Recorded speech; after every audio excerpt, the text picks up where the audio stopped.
बिहार में महागठबंधन के अंदर सीट बंटवारा हुए बगैर राजद सिंबल बांट रहा है और एनडीए के अंदर सीटें तय होने के बावजूद बड़े दलों के प्रत्याशियों की सूची नहीं जारी हो पा रही है।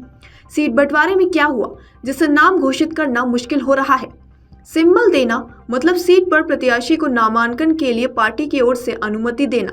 महागठबंधन अब तक बिहार की 40 लोकसभा सीटों को अपने घटक दलों के अंदर बांट नहीं सका है। 1-2 दिन में बंटवारे की बात कही जा रही है।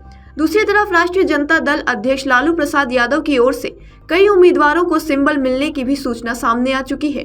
दूसरी तरफ 3 दिन पहले बिहार की 40 लोकसभा सीटों को अपने घटक दलों में बांटकर पशुपति कुमार पारस को छोड़ देने वाले राष्ट्रीय जनतांत्रिक गठबंधन के बड़े दल प्रत्याशियों की घोषणा तक नहीं कर पा रहे हैं। सीट शेयरिंग में समय लगना समझ में आता है, लेकिन अब प्रत्याशियों की सूची में देर क्यों? इस सवाल का जवाब ढूंढने में ये सामने आ रहा है कि बंटवारा करने में कुछ अनदेखी हो गई है। प्रत्याशियों की मजबूत दावेदारी को दरकिनार कर पार्टियों के बीच सीट बंट गए। घोषणा कभी भी हो सकती है, लेकिन मामला इसी में फंसा है। नाम घोषित होने के बाद हंगामा नहीं बचे, इसलिए कल भी मंथन चला। आज भी दिन भर जगह जगह चलेगा। सीट बंटवारे में गया और काराकाट को लेकर भी संकट हो सकता था, लेकिन इन दोनों सीटों पर अब कोई बात नहीं हो रही है। हिंदुस्तानी अवाम मोर्चा के सर्वे सर्वा जीतन राम मांझी को गया सीट से पार्टी ने प्रत्याशी घोषित कर दिया है।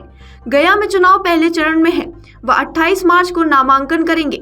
पूर्व केंद्रीय मंत्री उपेंद्र कुशवाहा की काराकाट सीट पर चुनाव 7वें चरण में है। उनकी सीट पर भी कोई संशय नहीं है। मांझी और कुशवाहा को एक सीट ही मिली है।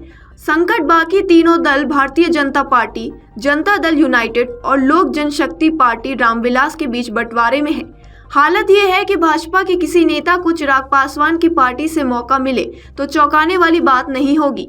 सीट बंटवारे में अहम भूमिका भाजपा की ही रही। पिछले लोकसभा चुनाव में भाजपा ने 17 सीटों पर प्रत्याशी दिए थे और सभी जीते थे।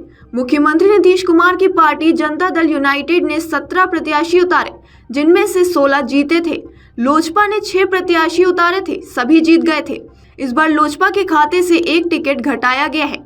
जेडीयू को 16 पर ही मौका मिला। भाजपा ने 17 सीटें रखी। इतना कुछ किया तो गया, लेकिन कई दिग्गजों की अनदेखी कर दी गई। भाजपा के अंदर खाने चर्चा सबसे ज्यादा भागलपुर सीट पर है। यह सीट जेडीयू के पास पिछली बार इस बार भी छोड़ दी गई। ये सीट सुशील कुमार मोदी, सैयद शाहनवाज हुसैन जैसे भाजपाई दिग्गजों की रही है। सुशील मोदी पटना साहिब से भी सांसद रहे हैं। उन्हें और शाहनवाज हुसैन को राज्यसभा भी नहीं भेजा गया। शाहनवाज हुसैन भागलपुर के अलावा किशनगंज के लिए भी बड़ा नाम है, लेकिन दोनों सीटें जेडीयू को दे दी गई हैं। चुनाव से जुड़ी और बड़ी खबरों के लिए बने रहिए हमारे साथ और देखते रहिए अमर उजाला। अगर आप ये वीडियो YouTube पर देख रहे हैं तो हमारे चैनल को सब्सक्राइब करें और बेल आइकन को दबाना ना भूलें। अगर आप Facebook पर ये वीडियो देख रहे हैं तो हमारे पेज को लाइक करें।